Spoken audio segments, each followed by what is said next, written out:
Bom dia a todos.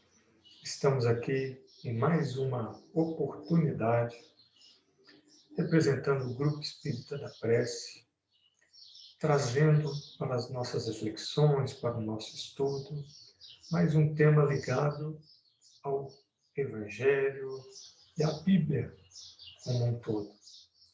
Rogamos a Deus, nosso Pai, Jesus, nosso Mestre, que nos abençoe nessas palavras, para que possamos levar uma mensagem de esclarecimento, uma mensagem de amor, uma mensagem que traga paz, tranquilidade, serenidade aos corações que estejam nos ouvindo.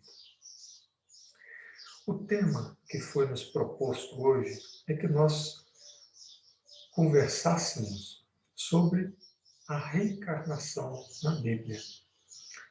Ou seja, que nós trouxéssemos textos bíblicos que mostrem que a ideia da reencarnação, o princípio da reencarnação, e mais do que isso, a lei do processo reencarnatório, é um fato conhecido, um fato comum, desde muito antes de Cristo. E para embasar nossos estudos, nós utilizamos o livro do professor Severino Celestino com o tradutor israelense Gadi Azarias. Utilizamos também o livro Estudando Gênesis, do juiz Haroldo Dutra. E também utilizamos o livro Analisando as Traduções Bíblicas, do professor Severino Celestino. Utilizamos como referências bíblicas a tradução de Haroldo Dutra, do Novo Testamento, e também a tradução feita pela Bíblia de Jerusalém. Bom, por que isso é importante?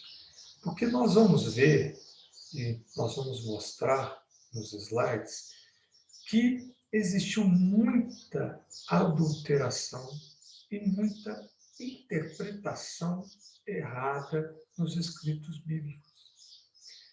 Porque a Bíblia, o Antigo Testamento, ele foi escrito em hebraico. E depois esse hebraico foi traduzido para o grego e a seguir para o latim, para depois chegar em nós, brasileiros, ou se espalhar pelo mundo. E essa tradução da Bíblia hebraica, inicialmente, para o grego, foi feita uma tradução chamada Septuaginta, que foi realizada a pedido de um rei egípcio e foram reunidos 72 sábios judeus para transferirem essa linguagem do hebraico para o grego. 72 sábios, por quê? Foram 6 sábios representando cada uma das 12 tribos de Israel. Isso foi realizado por volta do século II antes de Cristo. Posteriormente, essa Bíblia chamada Septuaginta, ela foi transcrita para o latim por intermédio do São Jerônimo, a pedido do Papa Damaso I, Damásio I. Isso foi realizado no século IV e V depois de Cristo. E para nós termos uma ideia da dificuldade, há uma correspondência entre o Papa Damaso I e o São Jerônimo, que seria o tradutor. E nós vamos ler a correspondência do São Jerônimo, para que nós comecemos a entender essa dificuldade e comecemos a entender por que é preciso nós voltarmos no hebraico, nós voltarmos no grego, para que nós tenhamos um entendimento melhor do que ocorreu. Então, essas são as palavras do São Jerônimo, direcionadas ao Papa, após receber o pedido da transcrição do grego para o latim. E aí, São Jerônimo escreve ao Papa: quereis que, de alguma sorte, me coloque como árbitro entre os exemplares das Escrituras que estão dispersos por todo o mundo. E como diferem entre si, os exemplares diferem entre si, que eu distinga os que estão de acordo com o verdadeiro texto grego. E depois ele segue dizendo sobre o sábio ou o ignorante que pegasse essa tradução por ele feita, iria notar essas diferenças do que eles estavam acostumados a ler. E ele diz: eles podem me clamar como um sacrilégio ou um falsário, porque terei tido a audácia de acrescentar, substituir e corrigir alguma coisa nos livros antigos. Então, aqui nós vemos que o próprio São Jerônimo assume que é difícil identificar qual era o texto original, porque existiam muitos, e que ele fez modificações, ele alterou, ele corrigiu essa tradução. Então é importante que a gente volte lá nos textos originais, nos textos hebraicos, e a gente venha trazendo a interpretação das palavras hebraicas para os dias de hoje, ou das palavras gregas para os dias de hoje. Então, para nós começarmos, eu vou compartilhar com vocês alguns slides para que nós sigamos e possamos ter facilidade em vermos o texto. Todos os textos vêm com a referência bíblica, então vocês podem conferir essas referências.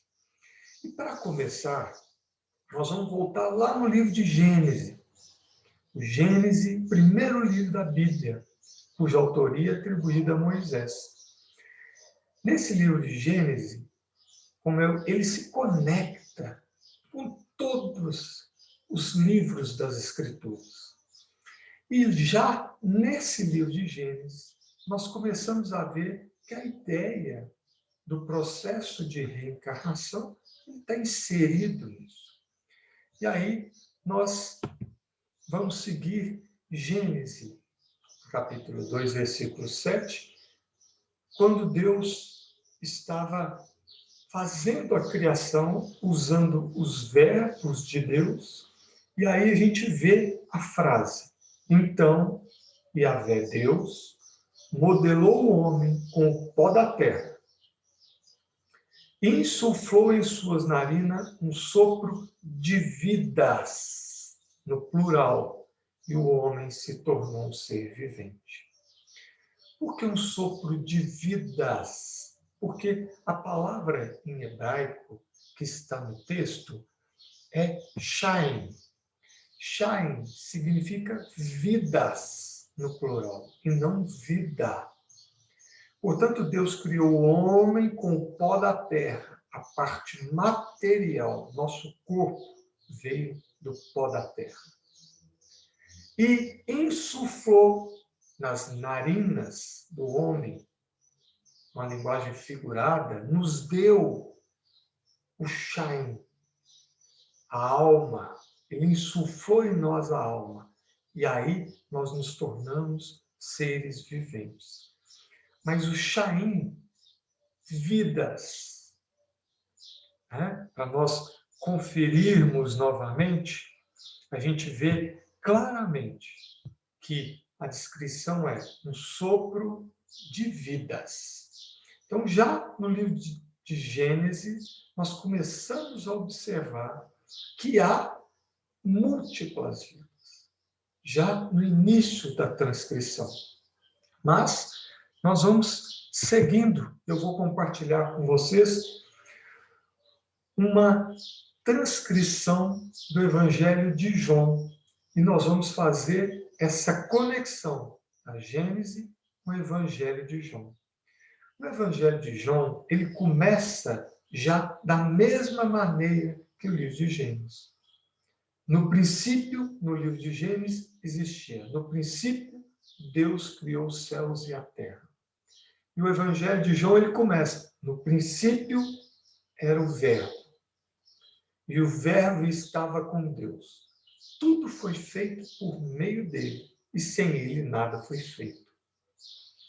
Então a gente vê aqui também a ideia muito clara para João Evangelista que no princípio era o Verbo. Quem eram os verbos de Deus? Os Cristos que realizavam o pensamento divino.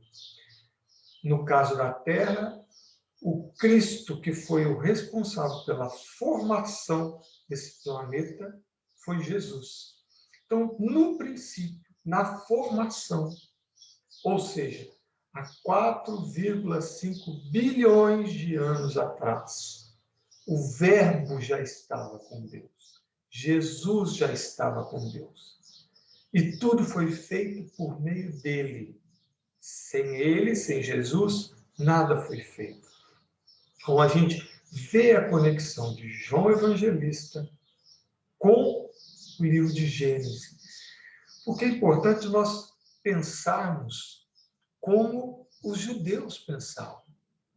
Porque os judeus tinham esse conceito muito claro da reencarnação dentro das suas concepções. E Jesus era judeu, nasceu judeu e viveu como judeu. Então, essa concepção era uma concepção tranquila da reencarnação, no linguajar da época da ressurreição. Né? Depois nós vamos entender nesses slides que a ressurreição a gente precisa entender dentro de um contexto da linguagem. Né?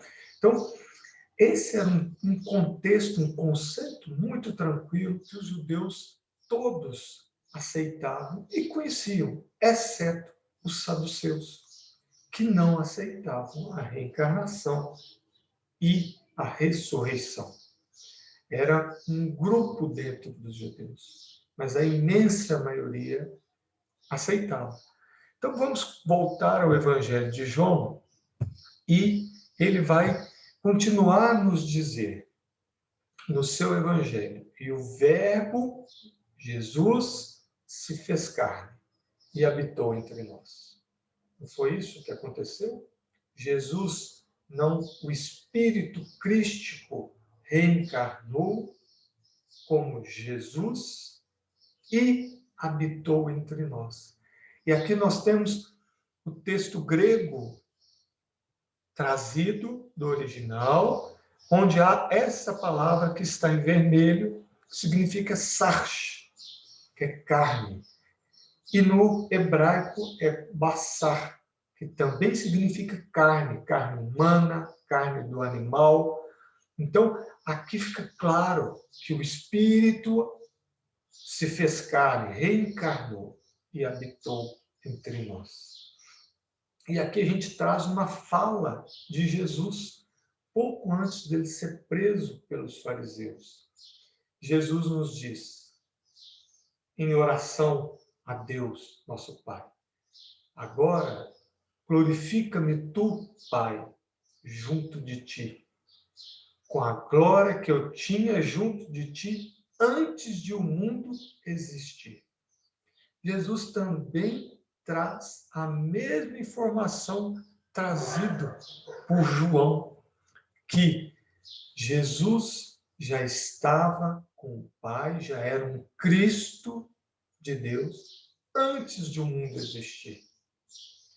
Né? O mesmo conceito de João, quando fala que o Verbo estava com Deus. Tudo foi feito por ele. Sem ele, nada foi feito. Então, aí nós já vamos ampliando as nossas percepções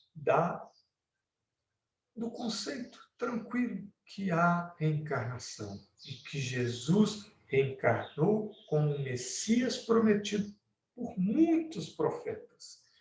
Mas vamos seguir com mais um slide, mais uma passagem, onde nós vamos trazer mais uma vez. Vamos agora para o livro de Jó. Jó foi um profeta, que é difícil determinar a época certa em que Jó viveu, mas o que se tem de informação que o pai de Jó era neto de Esaú. Esaú, irmão de Jacó.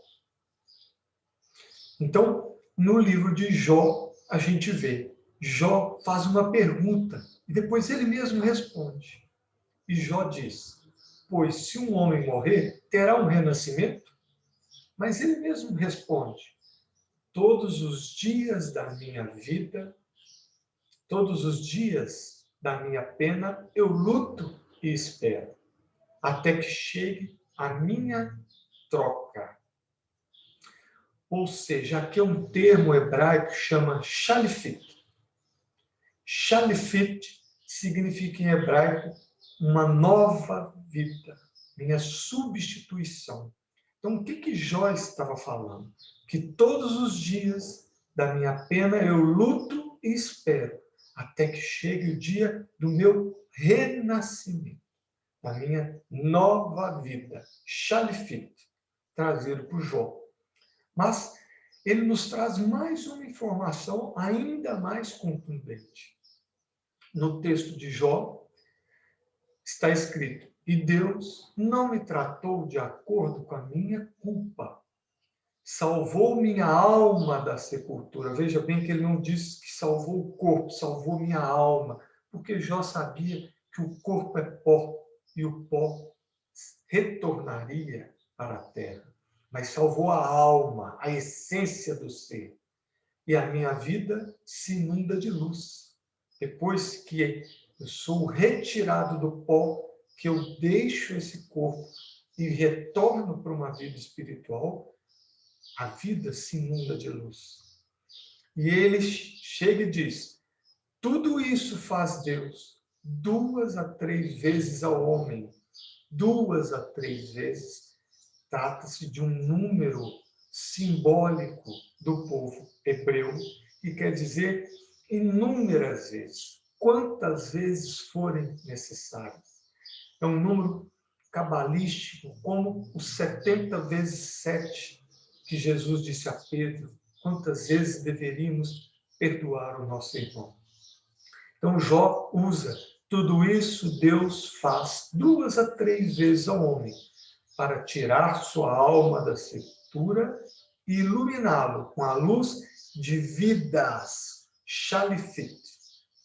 Novamente, nós vemos que o conceito de que a nossa alma é retirada da sepultura e nós somos reiluminados com a luz de novas vidas, quantas vezes forem necessárias. E aí nós vamos seguir com mais um texto evangélico que nos traz informações sobre o processo de renascimento. E aí a gente vai no famoso Salmo de Davi, o Salmo 23, onde Davi nos diz, o Senhor é meu pastor, não me faltará. Para a tranquilidade das águas me conduzirá. Fará meu espírito voltar. Existem muitas traduções equivocadas nesse pedacinho do texto, porque a palavra hebraica Ishovev Nefesh. Ishovev é o futuro do verbo shuv em hebraico, que significa voltar, regressar, retornar à fonte. E aqui a gente vê Ishovev Nefesh. Alguma coisa está voltando. O que está voltando? Nefesh é alma. Então, Davi nos traz que Ishovev Nefesh, Deus fará meu espírito, minha alma voltar. Então, Davi, em seu salmo, também traz o conceito do renascimento. Ishover Nefesh. Mas vamos continuar e agora vamos compartilhar com vocês uma fala do próprio Jesus. Nós vamos trazer vários textos, porque estão todos interligados. Vamos começar do profeta Malaquias, que previu há 420, mais ou menos, 420 anos antes de Cristo, o profeta Malaquias nos diz: eis, transmitindo a mensagem de Deus. Então é como se Deus estivesse falando através do profeta. Eis que envio perante a tua face o meu anjo, que preparará o teu caminho diante de ti. Então, aqui, Malaquias já está falando que vai vir um anjo que vai preparar o caminho diante de ti. E aí depois ele é mais direto. O próprio Malaquias, no capítulo 3, versículo 23, nos diz: eis que vos enviarei o profeta Elias, antes que venha o grande e temível dia do Senhor, o dia de Yahvé. Então, Malaquias fala claramente que vai nos enviar o profeta Elias. Ora, Elias viveu no século 9, na época do rei Acabe. Então, o profeta está dizendo que Elias iria voltar. E aí a gente vê mais um profeta, agora Isaías, dizendo: vós que clama no deserto, preparai o caminho do Senhor, endireitai as suas veredas. E aí nós vamos entender porque Mateus, no capítulo 11, versículos 7 a 10, junta toda essa informação. Ele transmite a fala do Cristo e cita o profeta Malaquias. Então vamos ver a fala de Mateus. Quando Jesus vai iniciar a sua missão, Jesus fala de João Batista. E Jesus diz: saís, falando para o povo, né? Jesus diz ao povo: saístes ao deserto para contemplar o quê? Um caniço sacudido ao vento? Um homem vestido de trajes finos? Vede que os que vestem trajes finos estão nas casas dos reis. Mas, então saís para ver o quê? Um profeta? Sim, eu vos digo, é mais que um profeta. Porque Jesus já havia dito que dos nascidos de mulher, João Batista era o maior de todos. Mas que o menor no reino dos céus era maior que João Batista. Então aqui nós temos mais informações. E João Batista também já havia falado de Jesus, que ele veio antes, porque o que viria depois dele já existia antes dele e era maior do que ele. Então, João Batista falou de Jesus, Jesus falou de João Batista, e aqui uma mais contundente ainda. O próprio Jesus dizendo: pois este, em referência a João Batista, é aquele a respeito de quem está escrito: eis que envio perante a tua face o meu anjo, que preparará o teu caminho diante de ti. Então Jesus, através de Mateus, cita lá atrás o profeta Malaquias.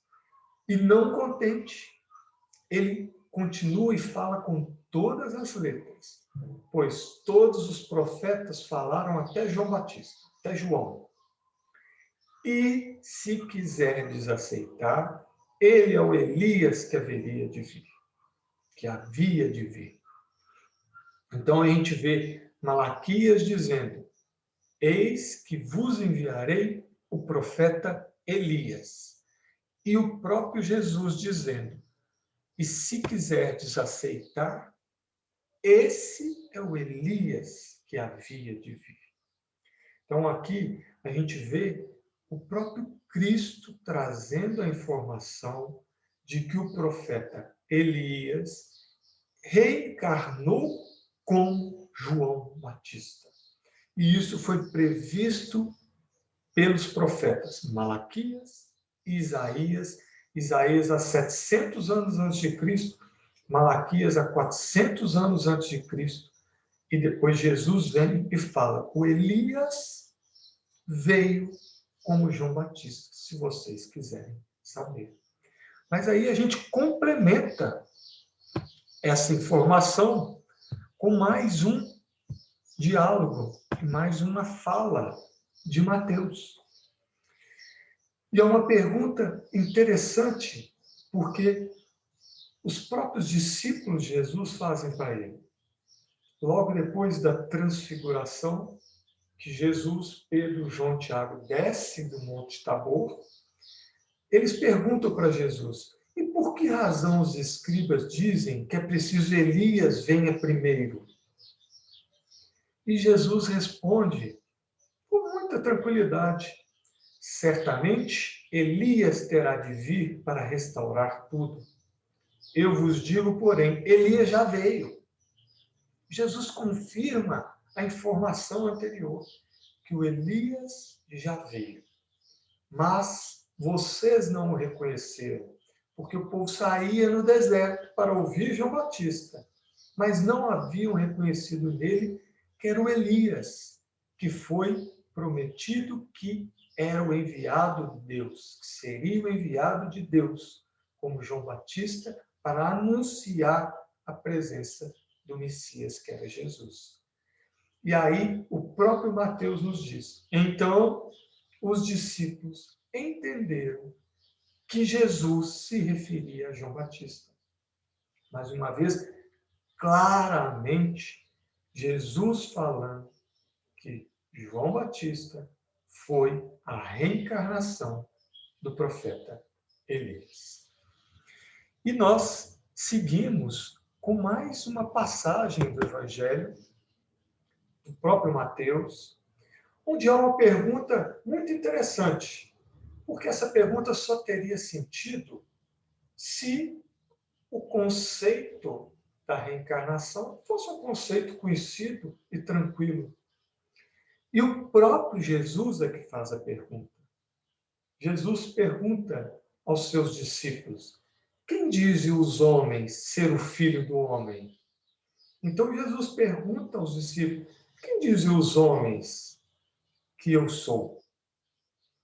E aí os discípulos respondem: uns dizem que é João, o Batista, outros Elias, outros Jeremias e outro um dos profetas.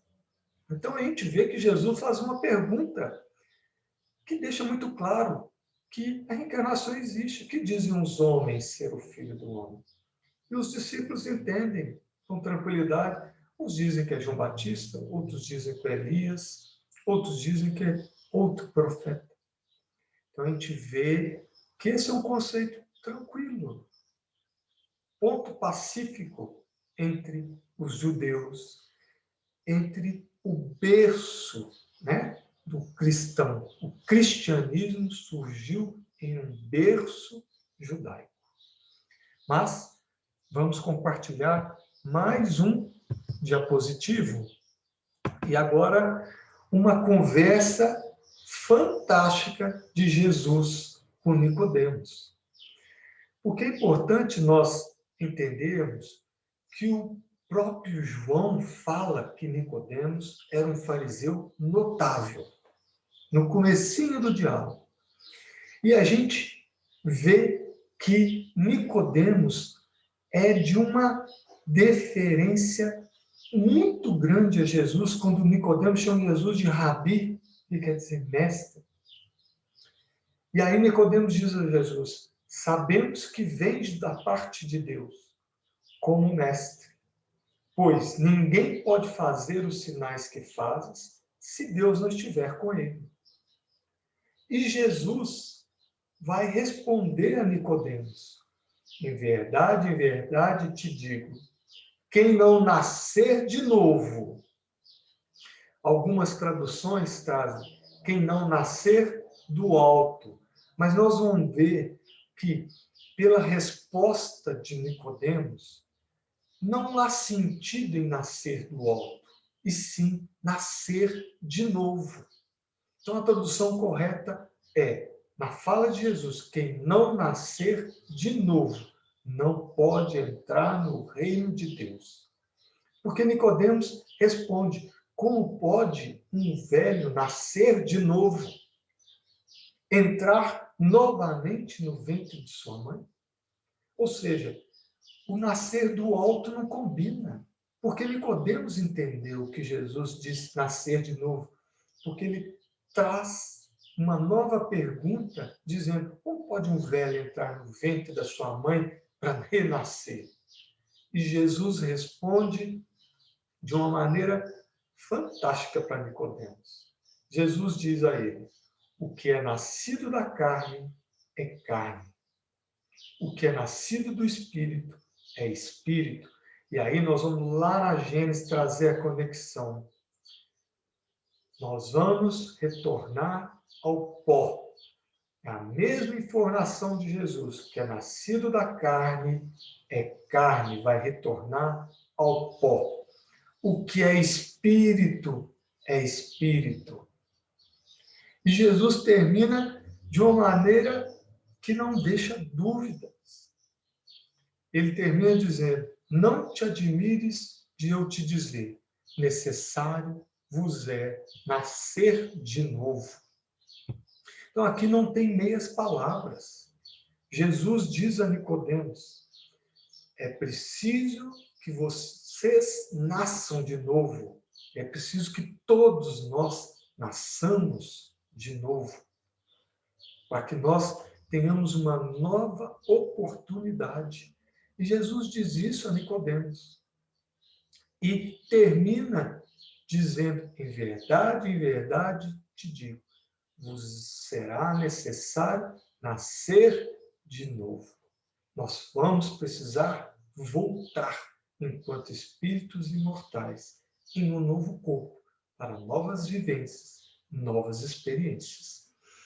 E vamos trazer mais um slide de outra passagem do Evangelho, onde Jesus, em Cesareia de Filipe, nos traz a conversa sobre um cego de nascença. Jesus cura esse cego de nascença. Então é importante essa palavra, porque ele nasceu cego. Essa criança nasceu cego. E os discípulos perguntam para Jesus, Rabi, quem pecou? Ele ou seus genitores para que fosse gerado cego? Meus caros, quem pecou? Ele, mas ele nasceu cego. Se ele nasceu cego, ele só pode ter pecado numa existência anterior. Se ele nasceu cego, e os discípulos perguntam, quem pecou? Ele ou seus pais? Ou seja, para ele ter pecado, porque ele nasceu cego, era preciso que ele tenha pecado numa vivência anterior. Não foi nessa vivência. Então, é claro o conceito da reencarnação novamente aqui. E aí, para não deixar dúvidas, porque às vezes nós temos o conceito de que a iniquidade dos filhos recai sobre os pais, ou dos pais recai sobre os filhos, nós trazemos o profeta Ezequiel, que nos explica. A pessoa que peca é a que morre, né? A linguagem figurada, que o pecado seria a morte. O filho não sofre o castigo da iniquidade do pai. Como o pai também não sofre o castigo da iniquidade do filho. Então, os erros do filho não recaem sobre os pais, e os erros dos pais não recaem sobre os filhos. Completando a informação, Mas vamos seguir com mais uma passagem. Agora nós já estamos na carta de Paulo a Tito. No capítulo 3, versículo 4 a 6, a gente vê um erro muito grave de tradução. E nós trouxemos o texto grego que deu origem a uma tradução equivocada. Então vamos ler a carta de Paulo a Tito, de acordo com a tradução que, ao nosso entender, é uma tradução equivocada, e nós vamos mostrar por quê. Paulo diz a Tito: mas, quando a bondade e o amor de Deus, nosso Salvador, se manifestaram, ele salvou-nos. Não por causa dos atos justos que houvéssemos praticado. Então, Jesus nos salvou não porque nós praticamos atos justos, mas porque, pela misericórdia de Jesus, nos salvou pelo, uma tradução que nós consideramos inadequada, lavatório da regeneração e pelo nascimento de um Santo Espírito. Então, Jesus teria nos salvado pelo lavatório da regeneração e pelo nascimento de um Santo Espírito. Então, de um Espírito Santo. Fica uma frase até um pouco sem sentido. Mas quando nós vamos no texto grego, nós vamos ver que a palavra usada, está aqui em vermelho, é palingenesia. Palingenesia significa palin, de novo, genesia, geração. Então, no texto grego, a gente vê que há um lavatório por, de novo, nascer de novo, vir da morte à vida. Isso é que significa palingenesia. Vamos mostrar de novo o texto, onde a gente vê que ficaria uma tradução muito mais adequada, quando seria: pela misericórdia de Jesus, ele nos salvou pelo banho ou pelo lavatório do renascimento e pela renovação do Espírito Santo. Então, a palingenesia é gerar de novo, vir da morte à vida, nascer de novo.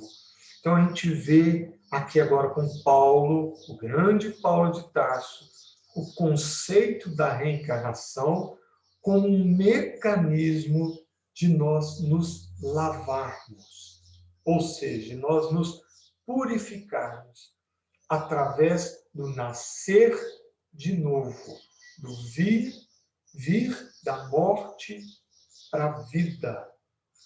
A palavra grega palingenesia, que foi equivocadamente transcrita da maneira do texto acima. A gente vê que dessa maneira, no texto de Paulo, há muito mais sentido. Ou seja, a reencarnação, o renascer, o retorno à vida vai nos dar um indício da misericórdia de Jesus para cada um de nós, por cada um de nós. E nós vamos seguindo com mais uma carta de Paulo, dessa vez aos Coríntios, onde Paulo nos traz em sua primeira carta aos Coríntios: mas dirá alguém como ressuscitam os mortos? Com que corpo voltam? Então, Paulo faz uma pergunta, duas perguntas. Ou seja, é muito claro para Paulo como ressuscitam os mortos. Porque aqui vem o conceito do ressuscitar. Nós não vamos vir do túmulo com aqueles restos mortais e ressuscitar. Aqui a linguagem da época, nós vamos renascer. E Paulo faz duas perguntas: como ressuscitariam os mortos? Mas aí Paulo dá uma informação mais importante: com que corpo eles voltariam? Né? Vamos mostrar de novo os dizeres de Paulo. Né? Como ressuscitam os mortos? Como? Não é saindo, o que é pó fica no pó. Nós não vamos sair da sepultura com aqueles restos mortais em putrefação, né? Nós vamos voltar de uma outra maneira. E Paulo pergunta, com que corpo voltam? E aí, Paulo traz o conceito, semeado corpo psíquico, ressuscita corpo espiritual. Ou seja, aí Paulo explica, porque pode ficar dúvida, o que é corpo psíquico, o que é corpo espiritual? E Paulo traz a informação, se há um corpo psíquico, há também um corpo espiritual. Paulo sabia que isso existia. O primeiro, o corpo psíquico, tirado da terra, é terrestre. O segundo, que é o corpo espiritual, vem do céu. Então, Paulo nos traz a informação de que, semeados num corpo de carne, que é terreno, que é retirado da terra, vamos ressurgir num corpo espiritual, que é o que vem do céu. Então, meus amigos, esses são alguns exemplos. Existem muitos mais dentro das Escrituras. Nós pegamos os mais contundentes, os que nós achamos mais contundentes dentro da nossa pesquisa, e a gente vê que é uma ideia muito clara, transparente, de que somos espíritos imortais e que a reencarnação é um mecanismo de nós nos redimirmos de erros e buscarmos progredir. E terminamos com um pensamento que Jesus trouxe para nós através de João Evangelista. Nós precisamos reconhecer a verdade, porque essa verdade não ameaça nada. Essa verdade vai nos trazer liberdade. E com essa verdade, nós vamos ampliar nossa fé, porque teremos uma fé alicerçada na razão, como nos orientou o nosso caro Allan Kardec. É preciso que nós entendamos que, enquanto espírito, nós vamos reencarnar para nos melhorarmos, para evoluirmos. E essa verdade, trazida desde o livro de Gênesis, passando pelos profetas, passando pelos evangelistas, chegando em Paulo de Tarso, todos eles trazem esse conceito muito claramente. Então, que Jesus nos abençoe, que esses conhecimentos nos tragam liberdade, que essa verdade nos traga liberdade, com uma fé inquebrantável baseada na razão. Que Jesus nos abençoe e que nós tenhamos um bom domingo.